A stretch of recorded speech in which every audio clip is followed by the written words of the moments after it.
Hello hi friends, welcome to my YouTube channel Pushpa ಒಲೆ gas Kannada. ಇವತ್ತು ಬಂದುಬಿಟ್ಟು ನಾನು 2 ಹಾಗಲಕಾಯಿಯನ್ನು ತೊಗೊಂಡಿದ್ದೀನಿ. ಹಾಗಲಕಾಯಿಂದ ಮಾಡ್ತಾಯಿದ್ದೀನಿ. ಏನಪ್ಪ ಅಂತ ಹೇಳಿದ್ರೆ, ಫಸ್ಟ್ ಬಂದುಬಿಟ್ಟು ಇಲ್ಲಿ 2 ಹಾಗಲಕಾಯಿಯನ್ನು ನಾನು ಹಿಂದೆ ಮತ್ತು ಮುಂದ್ಗಡೆ ಎಡುಗಳನ್ನು ಕಟ್ ಮಾಡ್ಕೊತೀನಿ. ಮತ್ತು ಬಂದುಬಿಟ್ಟು ನಾನು ಈ ಟೈಪಲ್ಲಿ ಸ್ಮಾಲ್ ಸೈಜಲ್ಲಿ ಚಿಪ್ಸ್ ಮಾಡುವ ಸೈಜಲ್ಲಿ ನಾನು ಇದನ್ನು ಕಟ್ ಮಾಡ್ಕೊತಾ ಇದ್ದೀನಿ. ಅಷ್ಟೊಂದು ತೆಳ್ಳಗನೆ ಬೇಡ, ಸ್ವಲ್ಪ ದಪ್ಪ ಸೈಜಲ್ಲಿ ಬೇಡ, ಈ ಸೈಜಲ್ಲಿ ಆದರೆ ಸಾಕಾಗ್ತದೆ. ಈ ಸೈಜಲ್ಲಿ ನಾನು 2 ಹಾಗಲಕಾಯಿಯನ್ನು ಕೂಡ ನಾನಿಲ್ಲಿ ಕಟ್ ಮಾಡ್ಕೊತೀನಿ. ಆದಷ್ಟು ಸ್ವಲ್ಪ ಎಳೆಯ ಹಾಗಲಕಾಯಿ ಆದರೆ ಒಳ್ಳೆಯದಾಗ್ತದೆ. ಆದಷ್ಟು ಈ ಟೈಪಲ್ಲಿ ನಾನು ಕಟ್ ಮಾಡಿಕೊಂಡು, ಫಸ್ಟ್ ನನ್ನ ಚಾನಲ್ ನೋಡ್ತಾ ಇದ್ದೆ ಪ್ಲೀಸ್ ಸಬ್ಸ್ಕ್ರೈಬ್ ಮಾಡ್ಕೊಳ್ಳಿ, ಬೆಲ್ ಬಟನ್ ಆನ್ ಮಾಡಿ ಆಲ್ ಅಂತ ಕ್ಲಿಕ್ ಮಾಡ್ಕೊಳ್ಳಿ. ಇದೇ ಥರ ಹೊಸ ವಿಡಿಯೋ ನೋಟಿಫಿಕೇಷನ್ ಬರ್ತದೆ. ನೋಡಿ, ನಾನು ಇದನ್ನು ಇನ್ನೊಂದು ಹಾಗಲಕಾಯಿ ಕೂಡ ನಾನಿಲ್ಲಿ ಕಟ್ ಮಾಡ್ಕೊತಾ ಇದ್ದೀನಿ. ಕಟ್ ಮಾಡಿಬಿಟ್ಟು, ಬಟ್ ಇದರಲ್ಲಿ ಇದು ಸ್ವಲ್ಪ ಬಲ್ತಿದೆ, ಹಾಗಾಗಿ ಇದರಲ್ಲಿ ಸ್ವಲ್ಪ ಬೀಜಗಳು ಇದ್ದಾವೆ. ಹಾಗಾಗಿ ನಾನು ಆ ಬೀಜ ತುಂಬ ಬಲ್ತಂತಹ ಬೀಜವನ್ನು ಸಹ ನಾನಿಲ್ಲಿ ತೆಗಿತಾ ಇದ್ದೀನಿ. ಎಲ್ಲವನ್ನು ಕೂಡ ನಾನು ಇಲ್ಲಿ ತೆಗೆದು ಬಿಡ್ತೇನೆ. ಹಾಗಲಕಾಯಿ ತುಂಬ ಒಳ್ಳೆಯದು ದೇಹಕ್ಕೆ, ತುಂಬ ಉಪಯುಕ್ತ ಅಂತಲೂ ಹೇಳ್ಬೋದು. ಇದನ್ನು ಈ ಟೈಪಲ್ಲಿ ಮಾಡ್ಕೊಂಡು ತಿನ್ನೋದ್ರಿಂದ ಯಾವುದೇ ರೀತಿ ಕಹಿ ಕೂಡ ಆಗೋದಿಲ್ಲ, ಮತ್ತು ಎಲ್ಲರೂ ಕೂಡ ಇದನ್ನು ಇಷ್ಟಪಟ್ಟು ತಿಂತಾರಂತಲೇ ಹೇಳ್ಬೋದು. ಮತ್ತು ಇದು 2-3 ದಿನ ಇಟ್ಟು ಕೂಡ ನಿಮಗೆ ಏನೂ ಆಗೋದಿಲ್ಲ, ಅಷ್ಟು ತುಂಬ ಚೆನ್ನಾಗಿರ್ತದೆ. ಇಲ್ಲಿ ಬಂದುಬಿಟ್ಟು ನಾನು ನೆಕ್ಸ್ಟ್ ಬಂದುಬಿಟ್ಟು ನಾನು 1 ಈರುಳ್ಳಿಯನ್ನು ಮತ್ತು 2 ಟೊಮೊಟೊವನ್ನು ಸಹ ನಾನಿಲ್ಲಿ ತೊಗೊಂಡಿದ್ದೀನಿ. ಟೊಮೊಟೊ ಸೈಜ್ ಸಣ್ಣದಿದ್ದರೆ 2 ತೊಗೊಳ್ಳಿ, ಸೈಜ್ ದೊಡ್ಡದಾಗಿದ್ದರೆ 1 ಟೊಮೊಟೊ ಸಾಕಾಗ್ತದೆ ಇದಕ್ಕೆ. ನೋಡಿ, ನಾನು ಈರುಳ್ಳಿಯನ್ನು ಇವಾಗ ಕಟ್ ಮಾಡ್ಕೊತಾ ಇದ್ದೀನಿ. ಇದನ್ನು ತೆಳುವಾಗಿ ಮತ್ತು ಉದ್ದ ಸೈಜಲ್ಲಿ ನಾವು ಇದನ್ನು ಕಟ್ ಮಾಡ್ಕೋಬೇಕಾಗುತ್ತೆ. ಈರುಳ್ಳಿಯನ್ನು ನೀವು ತುಂಬ ಜಾಸ್ತಿ ಬೇಕಾದರೂ ಸಹ ನೀವು ಇನ್ನೊಂದು ಈರುಳ್ಳಿಯನ್ನು ಸಹ ನೀವು ತೊಗೋಬೋದು. ನಾನಿಲ್ಲಿ ದೊಡ್ಡ ಸೈಜಲ್ಲಿ 1 ಮಾತ್ರವನ್ನು ತೊಗೊಂಡಿದ್ದೀನಿ ನಾನು. ನೀವು ಇನ್ನೂ ಒಂದು ಸಹ ನೀವು ತೊಗೋಬೋದು. ನೋಡಿ, ನಾನು ಈ ಟೈಪಲ್ಲಿ ನಾನಿಲ್ಲಿ ಕಟ್ ಮಾಡ್ಕೊತಾ ಇದ್ದೀನಿ. ನೆಕ್ಸ್ಟ್ ಬಂದುಬಿಟ್ಟು ನಾನಿಲ್ಲಿ ಟೊಮೊಟೊವನ್ನು ಸಹ ನಾನಿಲ್ಲಿ ಕಟ್ ಮಾಡ್ಕೊತೇನೆ. 2 ಟೊಮೊಟೊವನ್ನು ಸಹ ನಾನಿಲ್ಲಿ ಕಟ್ ಮಾಡ್ಕೊತೇನೆ. ಇದು ಬಂದುಬಿಟ್ಟು ನಾನು ಸ್ಮಾಲ್ ಸೈಜಲ್ಲಿ ನಾನು ಕಟ್ ಮಾಡ್ಕೊತೀನಿ ಈ ಟೈಪಲ್ಲಿ.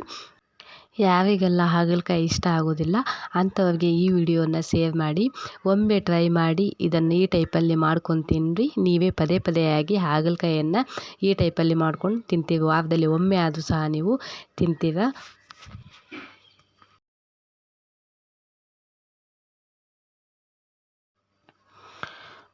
ನೋಡಿ, ಇವಾಗ ಎಲ್ಲವನ್ನು ಈ ಟೈಪಲ್ಲಿ ನಾನು ಕಟ್ ಮಾಡಿ ಇಟ್ಕೊಂಡಿದ್ದೀನಿ. ಇವಾಗ ಬಂದುಬಿಟ್ಟು ನಾನು ಗ್ಯಾಸ್ ಮೇಲೆ ಎಣ್ಣೆ ಕಾಯಲಿಕ್ಕೆ ಸಹ ಇಡ್ತಾ ಇದ್ದೀನಿ. ಇದು ಎಣ್ಣೆ ಚೆನ್ನಾಗಿ ಕಾದ್ಮೇಲೆ ನಾನು ಕಟ್ ಮಾಡಿ ಇಟ್ಕೊಂಡಂತಹ ಹಾಗಲಕಾಯಿ ಪೀಸಸನ್ನು ಸಹ ನಾನಿಲ್ಲಿ ಹಾಕ್ಕೊತೇನೆ. ಅದು ಎಷ್ಟು ಹಿಡಿತದೆ ಅಷ್ಟನ್ನು ನಾನಿಲ್ಲಿ ಹಾಕ್ಕೊಂಡ್ಬಿಡ್ತೇನೆ.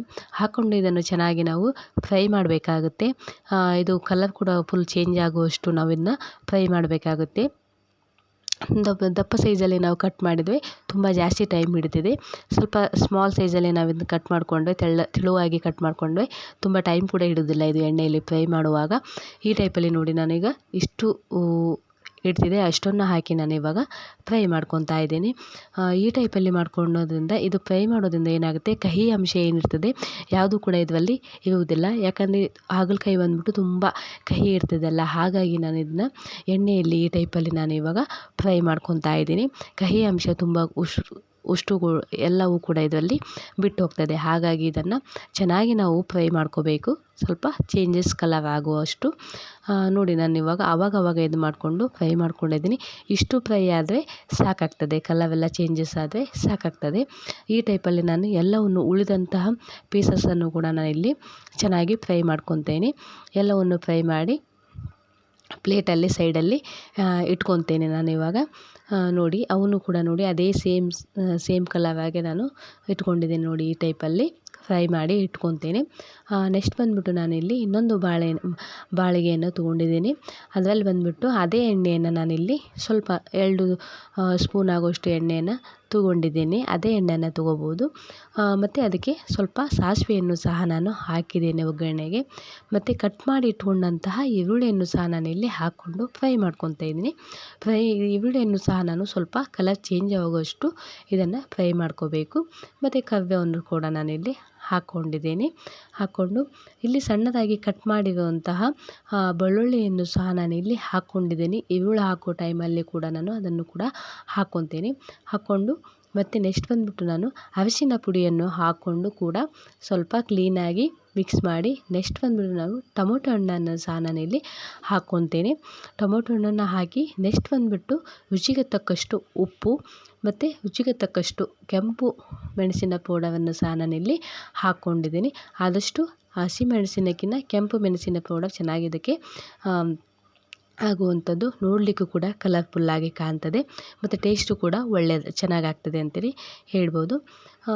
ಎಲ್ಲ ಹಾಕಿದ ಮೇಲೆ ನೆಕ್ಸ್ಟ್ ಲಾಸ್ಟ್ ಬಂದುಬಿಟ್ಟು ನಾನು ನಾನು ಕರೆದಿಟ್ಕೊಂಡಿದ್ನಲ್ಲ ಹಾಗಲಕಾಯಿ ಪೀಸಸನ್ನು ಸಹ ನಾನಿಲ್ಲಿ ಹಾಕ್ಕೊಂಡು ಚೆನ್ನಾಗಿ ಮಿಕ್ಸ್ ಮಾಡ್ಕೊತೇನೆ. ಮಿಕ್ಸ್ ಮಾಡಿಬಿಟ್ಟು ಲಾಸ್ಟ್ ಬಂದುಬಿಟ್ಟು ನಾನಿಲ್ಲಿ ಕೊತ್ತಂಬರಿ ಸೊಪ್ಪನ್ನು ಸಹ ನಾನಿಲ್ಲಿ ಹಾಕ್ಕೊಂಡು ಮಿಕ್ಸ್ ಮಾಡ್ಕೊತೇನೆ. ಮತ್ತು ಇದಕ್ಕೆಲ್ಲ ಮತ್ತು ನೆಕ್ಸ್ಟು ಎಲ್ಲವನ್ನು ಸ್ವಲ್ಪ ಫ್ರೈ ಆದಮೇಲೆ ಸ್ವಲ್ಪ ಮಟ್ಟಿಗೆ ಹಾಗಲಕಾಯಿ ಬೆಂದ ಮೇಲೆ ಮತ್ತು ನಾನಿಲ್ಲಿ ಬೆಲ್ಲವನ್ನು ಸಹ ನಾನಿಲ್ಲಿ ಹಾಕ್ಕೊಂಡಿದ್ದೀನಿ. ನಿಮಗೆ ಸ್ವೀಟು ಬೇಕಂದರೆ ಸ್ವಲ್ಪ ಬೆಲ್ಲ ಜಾಸ್ತಿ ಹಾಕ್ಬೋದು, ಬೇಡಪ್ಪ ಅಂತ ಹೇಳಿದರೆ ನೀವು ಬೆಲ್ಲವನ್ನು ಕಮ್ಮಿ ಹಾಕ್ಬೋದು. ಲಾಸ್ಟ್ ಬಂದುಬಿಟ್ಟು ನಾನು 1 ಸ್ಪೂನ್ ಆಗೋಷ್ಟು ಮಾತ್ರ ಇದಕ್ಕೆ ನೀರನ್ನು ಸಹ ನಾನು ಹಾಕ್ಕೊಂಡಿದ್ದೀನಿ. ಹಾಕ್ಕೊಂಡು ಚೆನ್ನಾಗಿ ಇದನ್ನು ಬೇಯಿಸ್ಕೊತಾ ಇದ್ದೀನಿ ನೋಡಿ. ಇವಾಗ ಈ ಟೈಪಲ್ಲಿ ಮುಚ್ಚಳ ಮುಚ್ಚಿ ಒಂದು 2 ನಿಮಿಷಗಳ ಕಾಲ ಬೇಯಲಿಕ್ಕೆ ಬಿಟ್ಟು ಮತ್ತು ನಾನು ಇದನ್ನು ಓಪನ್ ಮಾಡಿ ಮತ್ತೆ ಚೆನ್ನಾಗಿ ಮಿಕ್ಸ್ ಮಾಡಿ ನೋಡ್ತಾ ಇದ್ದೀನಿ ಚೆನ್ನಾಗಿ ಬೆಂದಿದೆ ಇಲ್ವಾ ಅಂತೇಳಿ. ಚೆನ್ನಾಗಿ ಬೆಂದಿದ್ದರೆ ಸಾಕಾಗ್ತದೆ, ಗ್ಯಾಸ್ ಆಫ್ ಮಾಡ್ಬೋದು.